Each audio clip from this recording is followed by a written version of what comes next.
நீங்கள் பார்த்துக் கொண்டிருப்பது உங்கள் விஜய். ஜீவிதா,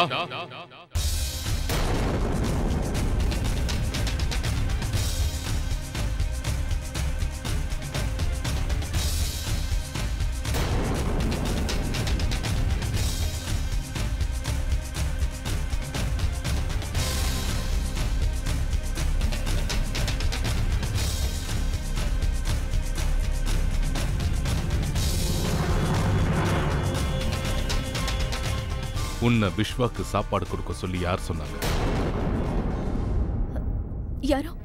யாரும் சொல்லல தாத்தா. அது விஸ்வா எதுவும் சாப்பிடல, அதனாலதான் நான் அத பத்திலாம் நீ கவலைப்பட வேண்டியதில்லை. இந்த வீட்டுல எப்பவும் டைனிங் டேபிள்ல தான் சாப்பிடணும், அதுவும் சரியான நேரத்துக்கு. அப்படியே யாருக்காவது பசிச்சதுன்னா அவங்க இங்க இருக்கிற டைனிங் டேபிள் கிட்ட தான் வந்து சாப்பிடணும். விஸ்வாக்கு இந்த வீட்டோட கட்டுப்பாடை பத்தி நல்லா தெரியும். அவன் சரியான நேரத்துக்கு சாப்பிட வரலனா அவனுக்குரிய தண்டனை கிடைக்கும். ஒருவேளை பட்னியா இருக்கிறதுனால இந்த வீட்டோட விதிமுறையை மாற்ற முடியும். பாபு, கூப்பிட்டீங்களா சார்? ஜீவிதா கிட்ட இருந்து ட்ரைவா வாங்கி கிச்சன்ல கொண்டு போய் வை. சொன்னது கேட்டுச்சா?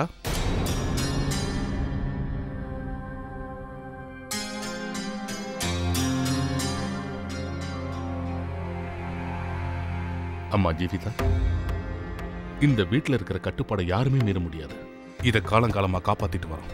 என்னாலையும் மீற முடியாது, நீயும் மீறவும் கூடாது. நீ இந்த வீட்டுக்கு புதுசா வந்ததுனால நீ பண்ண இந்த தப்ப முதல் தடவையா மன்னிச்சு விடுற. இனிமேல் இப்படி நடந்துக்காத, நல்லா புரிஞ்சுக்கோ. ஏன்னா இந்த வீட்டோட கட்டுப்பாடுகளை யாருக்காகவும் மாத்திக்க முடியாது.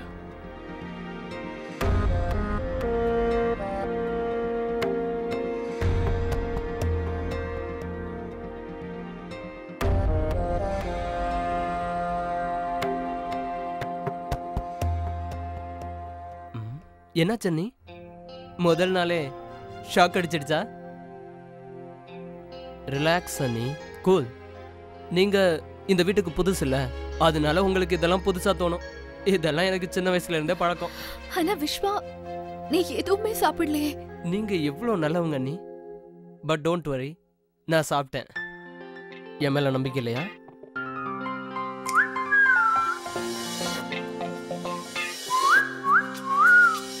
பீட்சா நம்ப முடியலல்ல?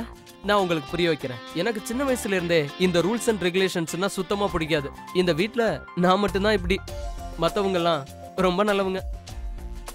அப்புறம் ப்ளீஸ், இந்த வீட்ல இருக்க யாரையும் நீங்க பகச்சுக்காதீங்க. ஒவ்வொருத்தவங்களையும் எப்படி சமாளிக்கிறதுன்னு நான் நல்லாவே கத்துக்கிட்டேன். போக போக நீங்களும் கத்துக்குவீங்க. Don't worry, slowly slowly. டேய், என் வைஃப் கிட்ட என்ன சொல்லிட்டு இருக்க? எதனால அவன் உம்மன் இருக்கா? அண்ணி இந்த வீட்டுக்கு புதுசுங்கிறதால இந்த வீட்டோட கட்டுப்பாடுகளை சொல்லித்தரேன். இவங்களுக்கு இங்க எப்படி நடந்துக்கிறதுனே தெரியல.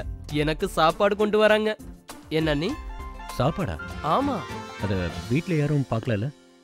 வழக்கம் போல நம்ம தாத்தாவே காட்சி தந்தாரு. அதுக்கு பலனா இந்த வீட்டோட கட்டுப்பாடுகள் பத்தி கிளாஸ் எடுத்துட்டு போனாரு அன்னைக்கு. அதனாலதான் நம்ம அண்ணியோட மூட் ஆஃப் ஆயிருக்கு. நானும் ஆன் பண்ண ட்ரை பண்ணிட்டு இருக்கேன். எனிஹவ், ஆர்டர் பண்ண பீஸா நான் சாப்பிட்டல? சாப்பிட்டுட்டேன். அந்த பீட்சாவை நீங்க தான்? ஆமாங்க. அது என்னன்னா, எப்பெல்லாம் எனக்கு இந்த மாதிரி நிலைமை வருதோ அப்பெல்லாம் அண்ணன் வெளியில இருந்து நல்ல நல்ல ஃபுட்டா ஆர்டர் பண்ணிடுவான். அப்புறம் இன்னொரு விஷயம், ஃபேமிலி சீக்ரெட் ப்ளீஸ், இது நமக்குள்ள இருக்கட்டும்.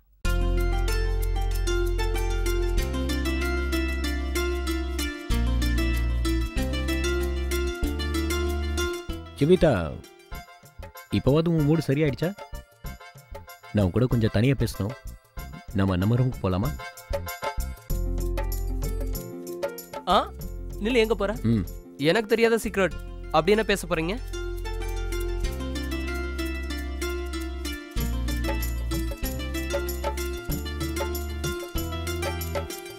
போட்டேன்னு வச்சுக்கோ. உன் மேலேயே கேஸ் போட்டுருவேன், பாத்துக்க.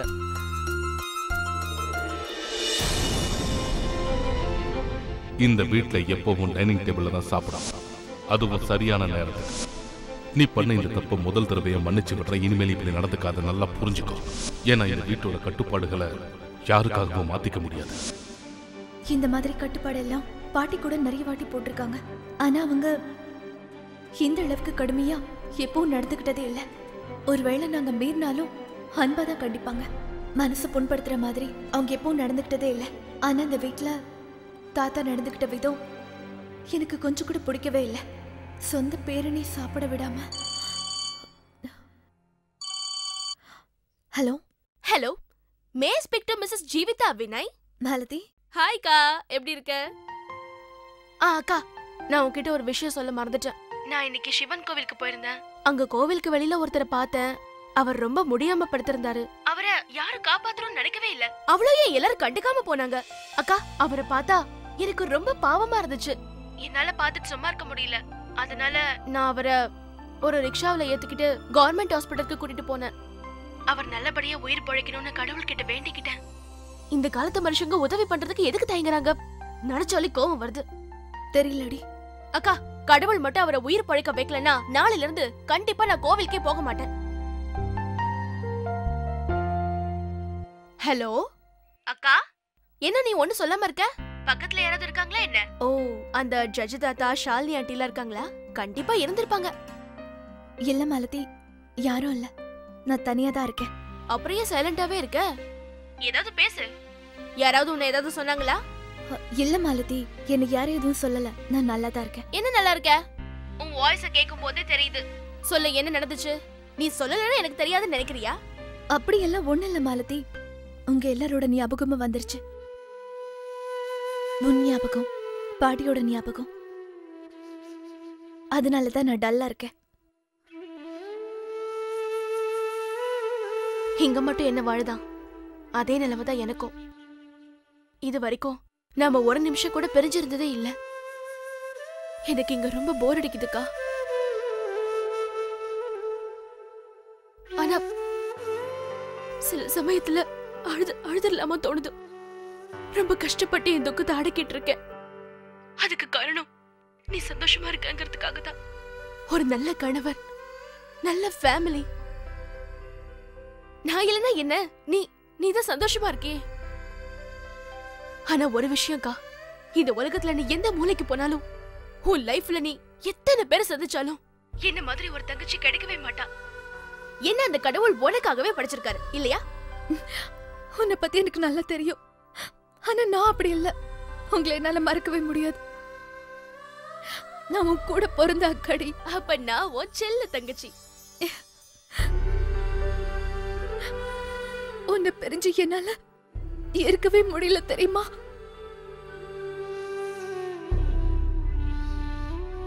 அக்கா, அக்கா ப்ளீஸ் அழாதக்கா. உனக்கு புதுசா கல்யாணம் ஆயிருக்கு, அதனால இப்படி அழறத விட்டுட்டு நல்லா சந்தோஷமா இருக்கிறதுக்கு ட்ரை பண்ணு. நீ கொஞ்ச நாளைக்கு எங்க எல்லாரும் பத்தி யோசிக்கிறத விட்டுட்டு மாமாவை மட்டும் நல்லபடியா கவனிச்சுக்கோ. மாலதி, பால்காருக்கு கொடுக்க வேண்டிய பணத்தை எடுத்துட்டு வா. மாலதி, பாட்டி உன்னை கூப்பிடுறாங்கன்னு நினைக்கிறேன். நீ போ, நான் உன்கிட்ட அப்புறமா பேசுறேன். சரி, ஓகே, நான் போறேன். ஆனா ஒரு விஷயம், அந்த வீட்ல உனக்கு யாராவது தொல்லை பண்ணாங்கன்னா உடனே என்கிட்ட சொல்லு. நான் அவங்கள ஒரு வழி பண்ணிடுறேன். குறிப்பா அந்த முந்திரி கோட்டை, அதான் உன் மச்சின, அவன் மட்டும் ஏதாவது பண்ணான்னு வச்சுக்கோ, என்கிட்ட சொல்லு. அவனை ஒரு வழி ஆக்கிடுறேன். சரி சரி, நீ முதல்ல பாட்டி கிட்ட போ. பாய். பாய்க்கா, ஐ லவ் யூ.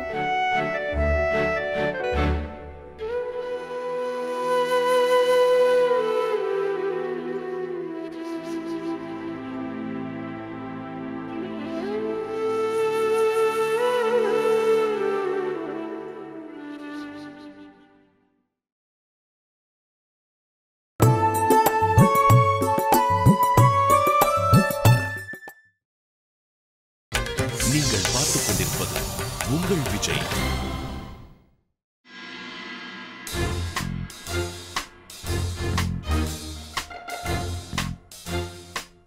நல்ல வேலை, லஞ்சையும் முடிச்சாச்சு. இனி எந்த தொல்லையும் இருக்காது.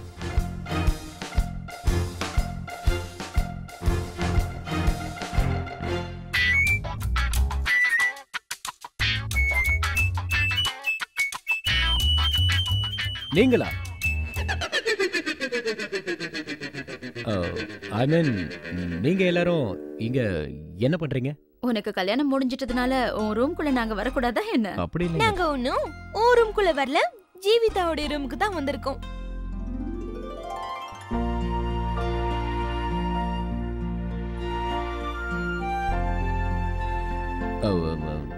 சாரி, நான் அந்த அர்த்தத்துல கேட்கல. எல்லாரும் ஒண்ணா வந்திருக்கீங்களேன்னு தான் நான் என்னன்னு கேட்டேன். வினய், நாங்க உங்க 2 பேரையும் குலதெய்வம் கோவிலுக்கு கூட்டிட்டு போக வந்திருக்கோம். குலதெய்வ கோயிலுக்கா? என்னடா அப்படி கேக்குற? உனக்கு இவ்வளவு அழகான மனைவி கிடைச்சிருக்கா, அதுக்காக நீ கோயிலுக்கு போய் கடவுள்கிட்ட நன்றி சொல்ல மாட்டியா? அது இல்ல சித்தி, தேங்க்யூவை இன்னைக்கே சொல்லி ஆகணுமா? இன்னொரு நாள் சொல்லிக்கலாமே. நாளைக்கு நான் ஃப்ரீயா தான் இருக்கேன், நாளைக்கு போய்க்கலாமே. நாளைக்கு கூட போய் நிறைவேற்றலாம். ஆனா வேண்டுதல தள்ளி போடக்கூடாது இல்லையா? சரியா சொன்ன. ஜீவிதா, நீ சீக்கிரமா ரெடி ஆயிட்டு வா, நாங்க வெளியில வெயிட் பண்றோம். வாங்க. வினய், நீ என் கூட வா, எனக்கு ஒரு முக்கியமான வேலை பண்ணி கொடுக்கணும். வேலையா? ஆமா. என்கிட்டயா? நீதான். அப்படி என்ன வேலை? அது அப்புறமா சொல்றேன், கிளம்பு. சரி சித்தி, நீங்க போங்க, நான் வந்துடுறேன். கண்டிப்பா வந்துருவல, சீக்கிரமா வந்துரு. வந்துடுறேன். என்ன நீ வந்தாதான் அந்த வேலையை முடிக்க முடியும். ஒரு 2 நிமிஷம் இங்க இருந்து போங்களேன், நான் கண்டிப்பா வந்துடுறேன் சித்தி. உடனே வரேன். சீக்கிரமா வந்துரு. சீக்கிரம் வந்துடுறேன்.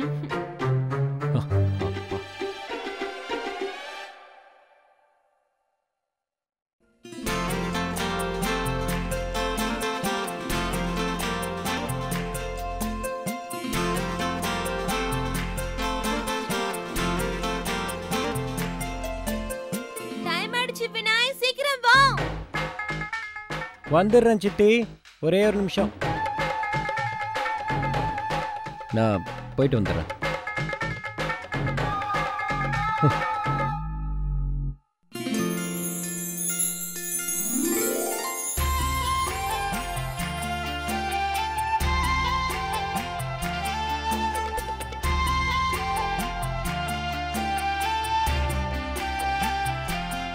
என்னாச்சு?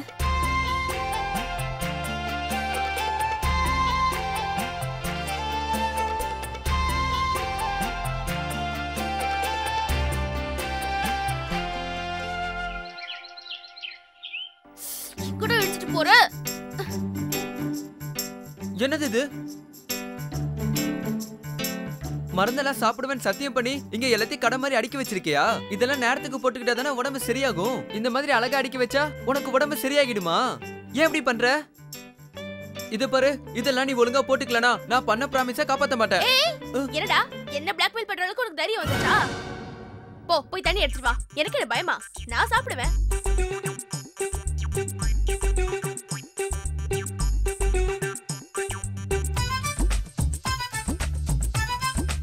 ஒரு நிமிஷம், எனக்கு தான் இப்போ ஜலதோஷம் சுத்தமா இல்லையே. இந்த மாத்திரை ஜலதோஷத்துக்கு தானே? அப்போ இந்த மருந்து கேன்சல், சரியா? அப்புறம் இந்த மருந்து ஜுரத்துக்காக, எனக்கு தான் இப்போ ஜுரம் இல்லையே, சோ இதுவும் கேன்சல். அப்புறம் இந்த மருந்து இருமலுக்காக, எனக்கு தான் இப்போ இருமல் நின்னு போச்சே, அப்ப இதுவும் கேன்சல். இங்க வா. அடே, ஜுரம் எல்லாம் போயிடுச்சு. தலைவலியும் இல்லையா? இல்ல. இருமல் கூட இல்ல. எதுவுமே இல்லையா? அப்ப இந்த மருந்தெல்லாம் போட்டுக்க தேவையில்ல. அதனா சொல்ல வர? இவ்வளவு நேரமா நான் சொன்னதும் அதான். நீ ரொம்ப புத்திசாலி. என்ன இருந்தாலும் நான் உன் தம்பி தானே. நாடகத்தை நிறுத்திட்டு நீ ஒழுங்கா மாத்திரை எல்லாம் சாப்பிடலனா நான் ஜீவிதாக்கு ஃபோன் பண்ணி எல்லாத்தையும் சொல்லிடுவேன். டேய், இல்லடா. டேய், உன்ன செவில்ல ஒன்னு விட்டேன்னு வச்சுக்கோயே, அத வாழ்க்கை பூரா மறக்கவே மாட்டேன். என்னைய மிரட்டறியா? மிரட்டறேனே வச்சுக்கோயே. ஒழுங்கா போய் மாத்திரை சாப்பிடு. போட்டுக்கோ. இந்தா. போட்டுக்கிறேன். அட கடவுளே, என்ன சீக்கிரமா குணமாக்கிடு. இந்த மாதிரி எல்லாம் இன்னும் எவ்வளவு நாளைக்கு சாப்பிடணும் தெரியல. நடுவுல இவன் தொல்லை வேற.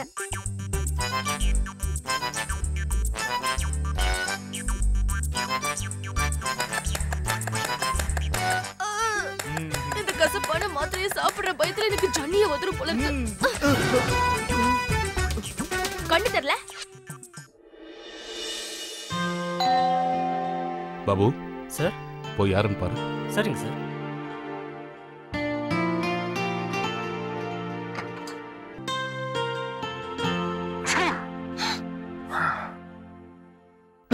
வினய், சொல்லுங்கம்மா. நான் உன்னை சொட்டர் போட்டுக்க சொன்னேன்ல, இப்ப பாத்தியா என்ன ஆச்சுன்னு? வினய், என்னாச்சு உனக்கு? கோயில்ல இருந்து வீடு வரைக்கும் தும்மிட்டே வந்துட்டு இருக்க. ஜலதோஷம் பிடிச்சிருச்சுன்னு நினைக்கிறேன். வெளியே ரொம்ப பனி பெய்யுதே. நீங்களாம் தேவையில்லாம கவலைப்படுறீங்க. எனக்கு ஒண்ணும் இல்ல. நான் நல்லா காஞ்சனா சொன்னது சரிதான். நீ ஒரு வேலை பண்ணு, உன் ரூமுக்கு போ, நான் மருந்து கொடுத்து அனுப்புறேன். இல்ல தாத்தா, மருந்தெல்லாம் எனக்கு ஒண்ணு வேண்டாம். எனக்கு நான் தாத்தா சொல்றது கரெக்ட் தான் வினய். உனக்கு இப்ப ரெஸ்ட் வேணும். சரி வா, என் கூட ரூமுக்கு வா.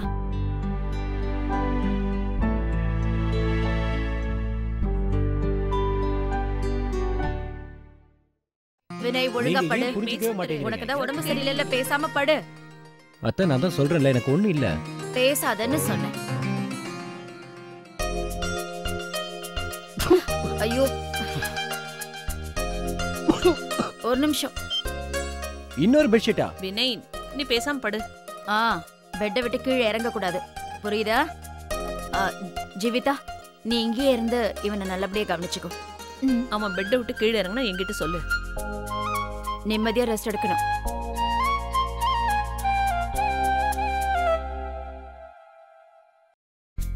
எல்லாரும் போயிட்டாங்க. இந்த நேரத்துலயே ஜலதோஷம் வரணும்? அட்லீஸ்ட் நம்ம 2 பேரும் தனியா பேசுறதுக்கு ஒரு நல்ல சந்தர்ப்பமாவது கிடைச்சிருக்கே, அது போதும் எனக்கு.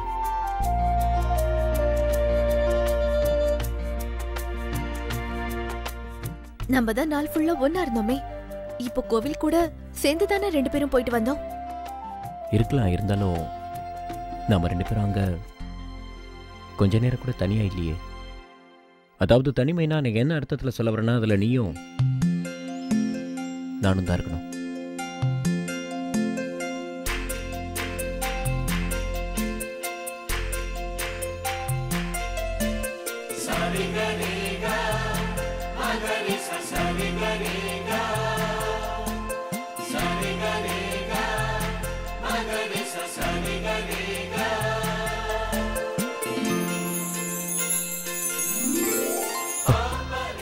தும்மல் நின்றுச்சு.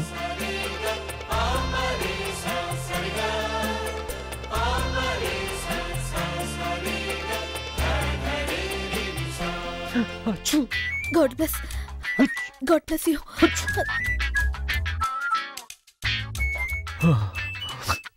I'm sorry.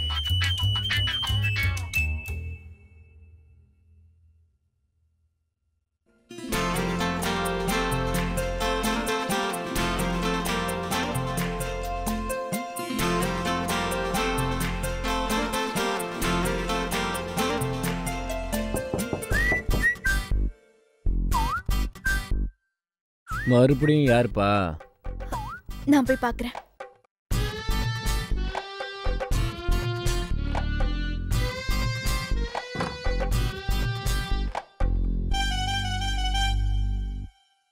வினய், வா வந்து ஆவி பிடிச்சுக்கோ.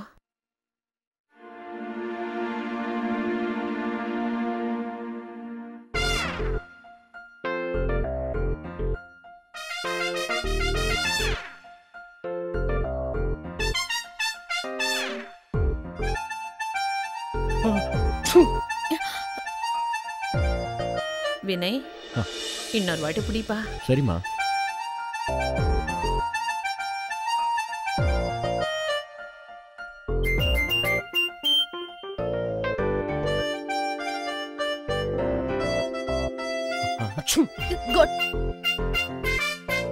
வினய், கொஞ்ச நேரம் தான்.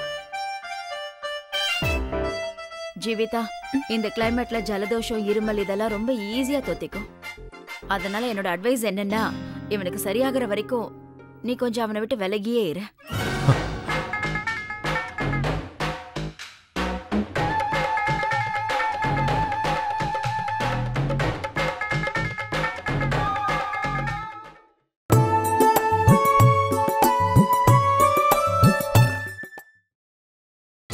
நீங்கள் பார்த்துக் கொண்டிருப்பது உங்கள் விஜய்.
இந்த ஜலதோஷம் என் உயிர் எடுக்குது.